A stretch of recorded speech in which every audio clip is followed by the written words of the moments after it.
name is Waiganjan Njoroge, Vice President Communications at Emerging Ag, and I have the absolute pleasure of speaking with the founder, president of Emerging, Robin Anderson. Hello, it's a great pleasure to be here with you.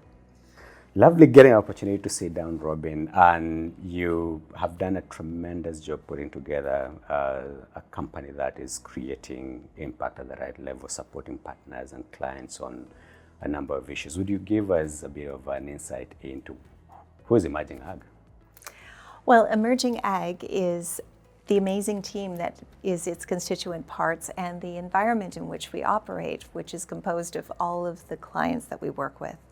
We're in a very fortunate situation that we have a passion for the issues of agriculture, food, nutrition, and health. You know, we work in those spaces exclusively, not on other wider spaces. And so we're part of an ecosystem, a community that's trying to advance progress in all of these areas. And because of that, I think we have a purpose. And the organization's purpose is not to produce a specific widget or write a specific paper. We actually do things that add up to the goal of change and advancement in these sectors. And that's a real position, I think, of privilege for all of us to be able to work on the things that we care about. And I see it right across the team that people are excited by what they do. And so I think Emerging is that really the product of being in that environment and is very purpose-driven.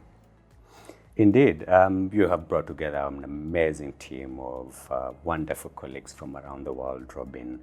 What do you see as the world's must-do list for 2025? We must have peace. It's absolutely essential because we cannot produce food effectively without peace, and it's been very clear that where war and disharmony and discontent thrive, we see famine walking side by side in that. And for the wider world, not in those places of conflict, we also see the ramifications of conflict affecting every other part of the grain trade. An excellent example is the Ukrainian-Russian war, the challenges that have happened throughout the agri-food value chain over the past 2 years, the volatility of prices, the continued pressure of food inflation. So we have to get that right. And we've got some inklings that there may be progress in this area, but we can't only look to the headline-grabbing ones. We also have to think about conflicts that are happening in the Sahel, in the Horn of Africa, and conflicts that are burbling in many other places around the world. The geopolitical dynamic is as disturbing as it has been in my recent memory. And I think any way in which we can help the world to reduce that level of conflict will help us to get on with the job of feeding people. But if I may, at the same time, I think we saw a set of Nobel laureates and World Food Prize winners band together to say that within the agri-food sector, related to this, but also more systemically beyond this, we have a gap increasing in our total factor of productivity in the agri-food sector that is going to be a disservice to us all. So we hear people talking about food inflation. We talk about the impacts of conflict, but we also have to recognize that the pace at which the population is growing has started to outstrip the yield growth that we need. And for a while now, it's been not a conversation point to talk about that yield gap. Absolutely. And Robin, achieving all these things requires all of us working in harmony, in a sense. And you represent or Emerging Ag represents the private sector in multilateral spaces. What do you see as the role of the private sector in driving this agenda forward? Well, I think within the private sector mechanism at the UN Committee on Food Security, where we have the good fortune to be the secretariat, that we've been able to advance some key issues. We've helped talk about the importance of agricultural investment and finance, and that's coming through some of the upcoming discussions. There's going to be a discussion about agricultural resilience and how do you make that happen. Part of that is getting the dollars into agriculture that allow those farmers to take risks and innovate and deliver the foods that we need.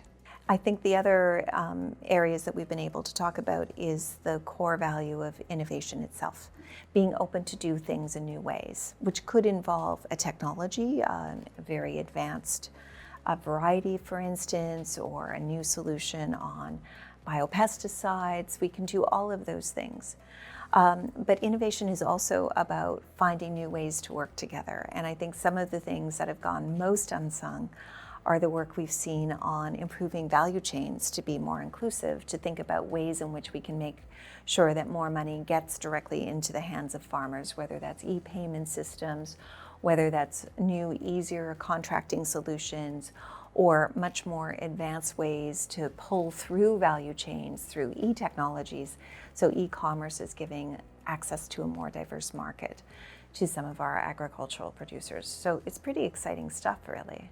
As a leading businesswoman, you inspire, I believe, quite a lot of young people, and this is an area that you're passionate about, working with women-led small and micro enterprises. The story of a young Canadian farm girl who ends up here is unlikely in many ways, right? What would be your word of inspiration to young girls looking at you and going, someday I want to be that woman who leads a business that is delivering impact at that scale?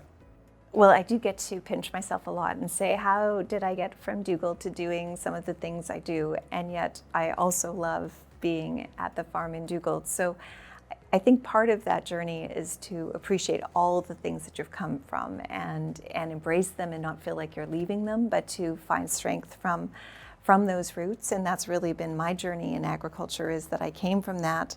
I toyed with leaving the farm, and in the end, it's been my life's work to be in this sector. And I think I've really enjoyed having that grounding moment. But any person's journey is about getting out and doing the thing you want to do. So we can quote Nike and say, just do it. But I think the way to do it is to enjoy people. And the defining element of my journey in all of this has been appreciating people from all over the world with all the different things they do, and having a chance to learn from them and listen from them. And when you say I inspired young people, I think that's an incredibly kind thing to say. But 95% of the time, I'm finding them way more inspirational for me. And there is a great new generation of young people working within Emerging right now who are teaching me new things all the time. And I think if you love people and you listen to them and you enjoy them and you are curious about them and the things they do, it becomes easier to build something. And so that, I suppose, is my best piece of advice.